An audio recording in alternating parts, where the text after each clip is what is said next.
ዶክተር ደሳለኝ ጫኔ ዛሬም እንደተለመደው በምክር ቤቱ አነጋጋሪ አስተያየቱን ሰጥቷል። በጊዜያዊ ማስታገሻዎች ሀገርን ረጅም መንገድ መውሰድ አይቻልም ያለው ዶክተር ደሳለኝ ጫኔ የቤት ኪራይ ከአብዛኛው ዜጎቻችን ወርሃዊ ገቢ በላይ ሆኗል። በአሁኑ ወቅት በሀገራችን መካከለኛ የሚባል የህብረተሰብ መደብ ጠፍቶ ጥቂት እጅግ የበለጸጉና አብዛኛው ድህነት የሚማቅቅ ሁለት መደቦች ሆነዋል ሲል ነው ዶክተር ደሳለኝ የተናገረው። በፓርላማ ውሎ በርካታ ጥያቄዎችን አንስቶ ጠቅላይ ሚኒስትሩን የጠየቀ ሲሆን እርግጥ ከድንጋይ ላይ ውሃ ማፍሰስ እንዲሉ በጠቅላይ ሚኒስትሩ የሚሰጠው ምላሽ አጥጋቢና እዚህ ግባ የማይባል ቢሆንም ግን በዶክተሩ በኩል የህዝቡ ብሶትና ሮሮ ቁልጭ ተብሎ በጥያቄ መልክ ተነስቷል።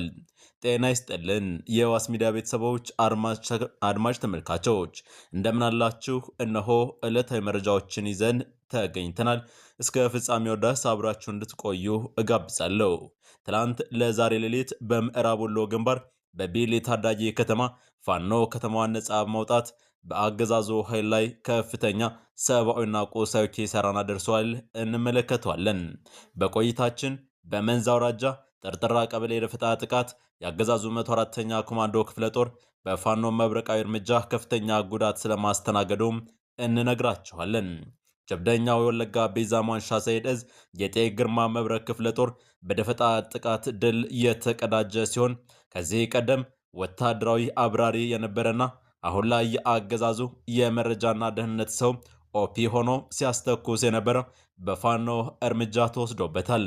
ውዳማሽ ተመልካቾች እስከ ፍጻሜው ድረስ አብራችሁን ስትቆዩ የአጼ ምኒልክ ክፍለ ጦር በደፈጣ ጥቃት በጠላት ላይ ድል ስለመቀዳጀቱም አክለን እናስደምጣቸዋለን። እነዚህና ሌሎችም በርካታ መረጃዎችን ይዘናል። እስከ ፍጻሜው ድረስ አብራችሁን እንድትሆኑ ጋብዛለሁ። ከዶክተር ደሳለኝ ጫኔ የምክር ቤት ጥያቄና መልስ ፍጥጫ ቀዳሚ አድርገን እንነግራቸዋለን። ዶክተር ደሳለኝ ጫኔ ዛሬም የህዝብ አንደበት ሆኖ በህዝብ ላይ የሚደርሱ ብሶትና እንግልቶችን እንደዚሁም ከፍተኛ ስቃይ እያደረሱ የሚገኙ የኑሮ ውድነትን የደሞዝ ሁኔታንና አገር በማስታገሻ መቀጠል አትችልም ያለበትን መራር ጥያቄና ንግግር እንንገራችሁ። መንግስት በጦርነትና በድርቅ ምክንያት የዕለት ደራሽ እርዳታ ያጡ በሚሊዮን የሚቆጠሩ ዜጎች እያሉ የሰብአዊ ድጋፍ ፈላጊዎችን ቁጥር ከ20 ሚሊዮን በላይ ወደ 2.3 ሚሊዮን ዝቅ አድርጎ ማቅረቡ ፖለቲካዊ ቁጥር ማሳመር እንጂ ከእውነት የራቀ ነው ሲል ነው የምክር ቤት አባሉ ዶክተር ደሳለኝ ጫኔ ጠቅላይ ሚኒስትሩን በጥያቄ መልክ ወረፉት። በምክር ቤቱ መደበኛ ስብሰባ ላይ ጥያቄ ያነሱት ደሳለኝ ጫኔ መንግስት የመረጃ ማጥራት ስራ ሰርቻለሁ በሚል ሰብአዊ ድጋፍ የሚፈልጉ ዜጎችን ቁጥር እጅግ አሳንሶ ማቅረቡን ተቃውሟል። በተለያዩ አካባቢዎች ለቤተሰቦቻቸው የሚሆን በቂ ምርት የማያመርቱና ለከፋ ችግር የተጋለጡ በሚሊዮን የሚቆጠሩ ዜጎች መኖራቸውን በመጠቆም ይህንን ቁጥር ወደ 2.3 ሚሊዮን ዝቅ አድርጎ ማቅረብ ፖለቲካዊ ቁጥር ማሳመር እንጂ የዜጎችን ሕይወት በተጨባጭ የሚያሳይ አይደለም ሲሉ ሞክሷል። ከተለያዩ ዓለም አቀፍ የእርዳታ ተቋማት የሚወጡ መረጃዎችን የጠቀሱት የምክር ቤት አባሉ ተቋማቱ የሚያስቀምጡት ዝቅተኛ ግምት እንኳን ኢትዮጵያ ውስጥ ከ15.8 እስከ 21.4 ሚሊዮን የሚሆን ዜጎች በከፍተኛ የምግብ እጥረት ውስጥ እንደሚገኙ የሚያሳይ መሆኑን አብራርተዋል። ዶክተር ደሳለኝ አክሎም መንግስታዊ ያልሆኑ ድርጅቶች የእርዳታ እህል እንዳያከፋፍሉ በመንግስት መከልከላቸውና ድጋፋቸውን ወደ ጥሬ ገንዘብ እንዲቀይሩ መገደዳቸውን በመግለጽ ይህ አሰራር አሁን ካለው የገበያ የዋጋ ግሽበት አንጻር በርካታ ቤተሰቦችን ለከፋ የምግብ ዋስትና እጥረት የሚዳርግ ነው ሲሉ ስጋታቸውን ገልጿል። የቤት ኪራይ ከአብዛኛው ዜጎቻችን ወርሃዊ ገቢ በላይ ሆኗል። በአሁኑ ወቅት በሀገራችን መካከለኛ የሚባል የህብረተሰብ መደብ ጠፍቶ ጥቂት እጅግ የበለጸጉና አብዛኛው በድህነት የሚማቀቅ ሁለት መደቦች ሆነዋል ያለው ዶክተር ደሳለኝ ሰላምና ጸጥታ እንዲሁም የማክሮ ኢኮኖሚ ጉዳዮችን የተመለከቱ ጥያቄዎችን አሰምቷል። ላለፉት 5 ዓመታት የኢትዮጵያ ህዝብ የከፈለው ዋጋ እጅግ የበዛና ከባድ ነው። እርስዎ ስልጣን ላይ ሲቀመጡ የገቡት የሰላምና የብልጽግና ቃል ኪዳን ነበር፣ በተግባር ያየነው ግን ተገላቢጦሽን ነው በማለት ጠንከር ያለ ትችት በአብይ አህመድ ላይ ሰንዝሯል። የሰሜን ኢትዮጵያ ጦርነት ያስከተለው አስከፊ ሰብአዊ ውድመትና ጠባሳ ሳይሽር ዛሬም በአማራ፣ በኦሮሚያ፣ በጋምቤላ፣ በቤኒሻንጉል ጉሙዝና በሌሎች አካባቢዎች የሚታዩት ቀጣይነት ያላቸው ግጭቶችና ጦርነቶች፣ ብሔርና ሃይማኖት ተኮር ጥቃቶች፣ እገታዎችና አለመረጋጋቶች የዜጎችን የመኖር መብት ነፍገዋል ሲሉም አክሏል። በቅርቡ ከትግራይና ከኤርትራ ኃይሎች ጋር የሌላ ጦርነት ስጋት አሳሳቢ ደረጃ ላይ ደርሷል ሲሉም ጉዳዩ ደረሰበትን አሳሳቢነት ጠቁመዋል። በፖለቲካው መስክ የፖለቲካ ምህዳሩ መጥበብ የሀገራዊ ተቃርኖች መስፋት ወይም የፖለቲካል ፖላራይዜሽን፣ የሲቪክ ማህበራት መኮስመን፣ በጋዜጠኞችና በሚዲያዎች እገዳዎች እና ክልከላዎች ዜጎች አማራጭ ድምፅ እንዳያሰሙ አፍነዋቸዋል። በርካታ የፖለቲካ እስረኞችም ህገ መንግስታዊ የፍትህ ዋስትና ተነፍገው ይገኛሉ። ይህ አጠቃላይ የሰላም የጸጥታና የፖለቲካ ውድቀት የፓርቲው የተሳሳተ ፖለቲካዊ ፍልስፍና ውጤት፣ አንድነትን በተግባር ማምጣት ያቃተው የመደመር ትረካ መዋቅራዊ ስብራት ውጤት ነው ብሏቸዋል። መንግስት የችግሮቹን ስረ መሰረት ትቶ ምልክቶቹን ብቻ የመቀጥቀጥና በቁጥር ጨዋታ ህዝብን የማደናገር አካሄድ እየተከተለ ነው ያሉት ዶክተር ደሳለኝ በተላከልን የመንግስት አፈጻጸም ሪፖርት ላይ የሀገሪቱ ኢኮኖሚ በ2018 በጀት ዓመት 10.2 እንደሚያድግ፣ የግብር ገቢ 1.5 ትሪሊዮን ብር መድረስ፣ የሸቀጦች ወጪ ንግድ 11 ቢሊዮን ዶላር ማስገኘቱና የውጭ ቀጥተኛ ሐዋላ ፍሰት ኢንቨስትመንት 7.7 ቢሊዮን ዶላር መድረሱ ነበር። ነገር ግን እነዚህ ቁጥር ስኬቶች የዜጎችን የመኖር እውነታ ፍጹም አይወክሉም። እንዲያውም መሬት ካለው እውነታ ጋር በጽኑ ይጋጫሉ። ምክንያቱም የኑሮ ውድነትና የዋጋ ግሽበት ከገቢያችን ጋር አልተመጣጠነም። ሪፖርቱ እስከ ግንቦት 2018 አጠቃላይ የዋጋ ግሽበት 13.4፣ የምግብ የዋጋ ግሽበት ደግሞ 15 በመቶ ደርሶ ነበር። ይህ ግሽበት ለመደጎም መንግስት 379 ቢሊዮን ብር ማውጣቱ ቢገልጽም በተግባር ግን ባለፉት ዓመታት የተተገበረው የማክሮ ኢኮኖሚ ማሻሻያ ዝቅተኛውን የማህበረሰብ ክፍል ለከፋ ድህነት በዳረገበት ሁኔታ ላይ እንገኛለን ሲልም አክሏል። ማሻሻያውን ተከትሎ የመጣው ሰማይ የነካ የዋጋ ግሽበት በሚሊዮኖች የሚቆጠሩ ዜጎችን የመግዛት አቋም ሙሉ በሙሉ አሳጥቷል። ይህንም ተከትሎ ቋሚ ደሞዝ የሚከፈላቸው የመንግስትና የግል ድርጅቶች ሰራተኞች፣ ዝቅተኛ ገቢ ያላቸው የከተማ ነዋሪዎች፣ አነስተኛ ነጋዴዎች፣ አነስተኛ ይዞታ ያላቸው አርሶ አደሮችና አርብቶ አደሮች ወገኖቻችን በስውር ረሃብ ውስጥ ወድቀዋል። የቤት ኪራይ ከአብዛኛው ዜጎች ወርሃዊ ገቢ በላይ ሆኗል። በአሁኑ ወቅትም በሀገራችን መካከለኛ የሚባል የህብረተሰብ መደብ ጠፍቶ ጥቂት እጅግ የበለጸጉና አብዛኛው በድህነት የሚማቀቅ ሁለት መደቦች ሆነዋል ነው ያለው ዶክተር ደሳለኝ ጫኔ። ከዚህም ይቀጥላል። ዶክተር ደሳለኝ ጫኔ በርከት ያሉ ነጥቦችን አንስቷል።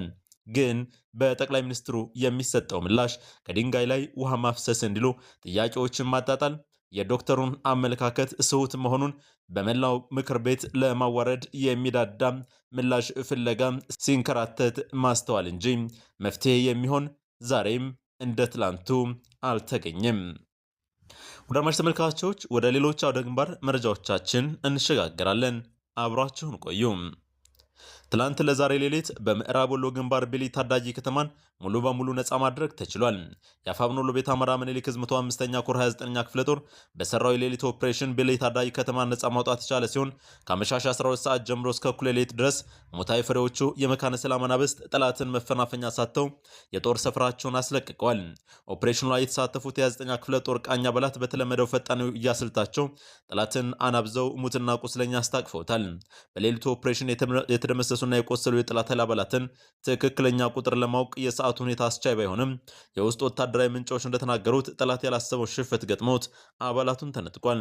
ከሞት ያድነው ይመስል 3 ድሽቃና 2 ሞርተር ከበርካታ የቡድን መሳሪያዎች ጋር ይዞ የነበረው ጠላት የ29ኛ ክፍለ ጦር ቃኝን ወደ ሌላ ቀጠና መንቀሳቀስ ተከትሎ ወደ ቢሊ ታዳጊ ከተማ ቢገባም ቃኝ የፋኖ አባላቱ በብርሃን ፍጥነት ተመልሰው ከ3ኛ ሻለቃ ጋር በመናበብ ከፍተኛ ምት በማሳረፍ የተማመነበትን የሽፋንና የቡድን መሳሪያ ሁሉ ነቅሎ እግሬ አውጭኝ ብሎ እንደ ልማዱ ወደ መጣበት ሊፈረጥጥ ችሏል ብሏል። የምኒልክ ዕዝ ሚዲያና ኮሚኒኬሽን ባደረሰ መረጃ። በሌላኛው የአውደ ግንባር መረጃችን ወደ ሸዋ የምናቀና ሲሆን በመንዝ አውራጃ ጥርጥራ ቀበሌ የደፈጣ ጥቃት ያገዛዙ 104ኛ ኮማንዶ ክፍለ ጦር በፋኖ መብረቃዊ እርምጃ ጉዳት አስተናግዷል። በትጥቅ ትግሉ ስትራቴጂካዊ ደፈጣ ውጊያ መርህ መሰረት የአፋብኃ ሸዋ ጠቅላይ ግዛት አሳምነው ዕዝ አጼ አምደ ጽዮን ኮር ስር የሚንቀሳቀሰው የአጼ ምኒልክ ክፍለ ጦር አባት አንደኛ ሻለቃ በመንዝላሎ ክላስተር ጥራጥር ቀበሌ ወታደራዊ በላይነትን በማድረግ አንጸባራቂ ድል አስመዝግቧል። ከሰኔ 29 ቀን 2018 ከቀኑ 9 ሰዓት ጀምሮ እስከ ምሽት 12 ሰዓት ድረስ በተካሄደው የሰዓታት ጠንካራ ውጊያ ከመንዝላሎ ወገሬ ከተማ ተነስቶ ወደ ጥርጥራ ቀበሌ ለመንቀሳቀስ የሞከረው የብልጽግናው 104ኛ ኮማንዶ ክፍለ ጦር 20 ደጋ በተባለ ልዩ ቦታ ላይ በታቀደ ድንገተኛ የድፍጣ ጥቃት እቅዱ ከሽፏል። የኮር ሚዲያና ኮሚኒኬሽን ክፍል ለዕዙ ባስተላለፈው የግንባር መረጃ መሰረት የፋኖ ስልታዊ ጥቃት የወታደራዊ ግዳጅ አፈጻጸምን ሙሉ በሙሉ ያሳካ ነበር። በዚህም ያገዛዙ የጥምር ጦር አባላት የነበሩ አንድ የ50 አለቃ ማዕረግ ያለው የሚሊሻ አመራርን ጨምሮ ከ10 በላይ ወታደሮች የተደመሰሱ ሲሆን በርካቶች ቆስለው በአምቡላንስና በህዝብ ትራንስፖርት ተሽከርካሪዎች ወደ ሞላሌ ከተማ ሆስፒታል እንደላከ ተረጋግጧል። በሜዳው ፍልሚያ ከፍተኛ የሰው ኃይልና የሞራል ስብራት የገጠመው የአገዛዙ ሰራዊት ሽንፈቱን ለመቀልበስ ከመንዝቃ ያዘመረው ከተማ የኃይል ማዛባት ወይም ማጠናከሪያ ኃይል ለማንቀሳቀስ ቢሞክርም በምኒልክ ልጆች ጽኑ መከላከል ወደኋላ እንዲያፈገፍግ ተገዷል። ሰራዊቱ ወታደራዊ ግዳጁን ማሳካት ሲያቅተው የክፍለ ጦሩ አስተዳደር ኃላፊ የፋኖ ልዑል ስባለውን ቤተሰቦች መኖሪያ ቤት በር በመስበርና ንብረት በመዝረፍ የተለመደውን የውንብድና ተግባሩን ፈጽሟል። ይህ በመንዝላለው ቀጠና የተመዘገበው ድል በትጥቅ ትግሉ ሂደት የፋኖን የደፈጣ ውጊያ ብቃት፣ የመረጃ የበላይነትና የተደራጀ አቅም በተግባር ያሳየ ሲሆን የአገዛዙ የኮማንዶ ክፍለ ጦር መራር ሽንፈትን አከናንቦ ወደ መጣበት እንዲፈረጥጥ አድርጎታል። የአፋብኃ ሸዋ ጠቅላይ ግዛት አሳምነው ዕዝ የህዝብ ግንኙነት መምሪያ እንዳስታወቀው። ወደ አድማጭ ተመልካቾች መረጃችን አሁንም እንደቀጠለ ነው። በሸዋ እንቆያለን። የአጼ ምኒልክ ክፍለ ጦር በደፈጣ ጥቃት በጥላት ላይ ድል ተቀዳጅቷል። በአፋብኃ ሸዋ ጠቅላይ ግዛት አሳምነው ዕዝ አፄ አምደ ጽዮን ኮር ስር የሚንቀሳቀሰው የአጼ ምኒልክ ክፍለ ጦር በቅርቡ የሪፎርም ስራ ካከናወነ በኋላ በአገዛዙ ኃይሎች ላይ የተሳካ የደፈጣ ጥቃት ፈጽሟል። ትላንት ሰኔ 28 ከትላንት በስቲያ ከመንዝቃ ክላስተር ዘመረው ከተማ መነሳት ወደ ዘረት ሲንቀሳቀስ በነበረ የብልጽግና መከላከያ ሰራዊት ላይ የአጼ ምኒልክ ክፍለ ጦር ሁለተኛ ሻለቃ አባላት አስደናቂ ድል አስመዝግበዋል። በዚህ የደፈጣ ጥቃት የጠላት ኃይል ክፉኛ መጎዳቱ የተረጋገጠ ሲሆን 6 የአገዛዙ ኃይሎች ተገድለዋል። ቁጥራቸው በውል ያልተረጋገጡ ቁስለኞች በዘመረው ከተማ ሆስፒታል በሕክምና ላይ ናቸው። የብልጽግናው ሰራዊት የደረሰበትን ምት መቋቋም አቅቶት ሞትና ቁስለኛ ይዞ ያሰበውን ዓላማ ሳያሳካ ወደ መጣበት ለመመለስ ተገዷል። በቅርቡ የአመራር ሪፎርም ያደረገው የአጼ ምኒልክ ክፍለ ጦር በአሁኑ ወቅት የተሻሉ ግዳጆችን በመፈጸም ላይ ሲሆን ክፍለ ጦሩ ራሱን ለግዳጅ በማዘጋጀት ላይ ከመሆኑም በላይ በከፍተኛ የሰው ኃይል ግንባታ ላይ እንደሚገኝም የአጼ አምደ ጽዮን ኮር ሚዲያና ኮሚኒኬሽን ክፍል ይፋ ያደረገው መረጃ ያሳያል። ወደ አድማጭ ተመልካቾች መረጃችን አሁንም እንደቀጠለ ነው። ወደ ሌላኛው የአውደ ግንባር መረጃ እናልፋለን። ከአማራ እንወጣለን። የጀብደኛ ወለጋ ቢዛሟን ሻሰይድ ዕዝ የጤ ግርማ መብረቅ ክፍለ ጦር በደፈጣ ድል ተቀዳጅቷል። ከዚህ ቀደም የወታደራዊ ፓይለት አብራሪ የነበረና አሁን ላይ የአገዛዙ ሰላይ ሆኖ አስተኳሽ በመሆን ንጹሐንን ሲያስገደልና ሲያስጨፈጨፍ የነበረውን ከፍተኛ እርምጃ ወስዷል። ዕድሜ ልኩን ሲላላክና ሲያጎበድድ ለአገዛዙ ገረድ በመሆን የአማራን ሕዝብ ሲያሳድድና እያሸማቀቀ የኖረው ጌታቸው መንግስቱ በጉቶ ጌዳ ወረዳ ሜጢ ቀበሌ ልዩ ቦታ አንገር አሌልቱ ላይ በጌጤ ግርማ መብረቅ ክፍለ ጦር እስከ ወዳኛው ተሸኝቷል።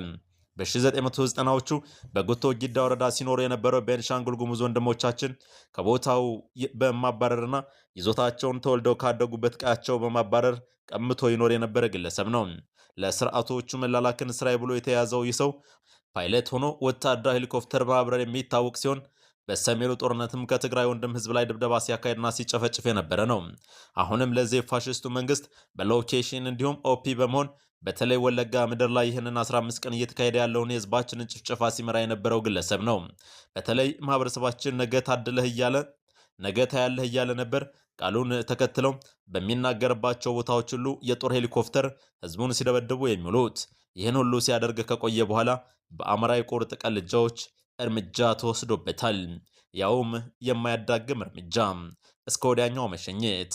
ግፍ የወለደን ግፈኞችን የምንቀጣ የአንሻሴድ ወንድሞች ነን ሲል የአፋብኃ ወለጋ ቢዛሞ አንሻሴድ እዚህ ህዝብ ግንኙነት መምሪያ መረጃውን አጋርቷል። ወደ አድማጭ ተመልካቾች የዕለቱ መረጃዎች በዚሁ ተጠናቀዋል። ዳግም በነገው ዕለት እስከምንገናኝ በያላችሁበት በቸር ቆዩን። የዩቲዩብ ቻናላችንን ላይክ፣ ሼርና ሰብስክራይብ በማድረግ ለብዙዎች እንዲደርስ ለብዙዎች ተደራሽ እንዲሆን የበኩላቸውን እንድታግዙን በአክብሮት እንጋብዛለን። መልካም ጊዜ